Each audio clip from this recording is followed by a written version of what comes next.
Hello అండి, welcome back another mini vlog. నన్ను first నుంచి మీరు స్టార్టింగ్ నుంచి ఫాలో అయినట్టయితే మీకు ఆల్రెడీ తెలిసే ఉంటుంది. నాకు హెల్త్ బాగాలేదు, హాస్పిటల్లో సిలిండర్స్ ఎక్కించుకున్నానని. బట్ ఎన్ని సిలిండర్స్ ఎక్కించుకున్నా, ఎంత బాగోపోయినా, ఒక హౌస్ వైఫ్ హెల్త్ బాగోపోయినా సరే లేచి తన పనులు తను చేసుకోవాల్సిందే. ఎవరు కూడా వచ్చి మనకైతే హెల్ప్ చేయరు. ఇంకా ఇంట్లో చిన్నపిల్లలు ఉంటే తెలిసిందే కదా, మనకైతే ఒక్క పని కూడా అవ్వదు. అలాగే నేను ఇంటికి వచ్చి 4 months అవుతుంది. ఇంతవరకు అయితే నేను డీప్ క్లీనింగ్ అయితే అస్సలు చేయలేదు.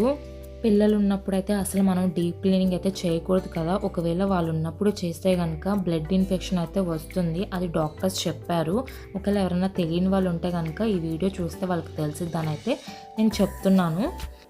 అందుకని మా బుడ్డోని అమ్మ దగ్గర వదిలేసి నాకు హెల్త్ బాగోపోయినా పండగలు వచ్చేస్తున్నానైతే నేను క్లీన్ చేసుకోవడానికి, హౌస్ క్లీన్ చేసుకోవడానికి వచ్చాను.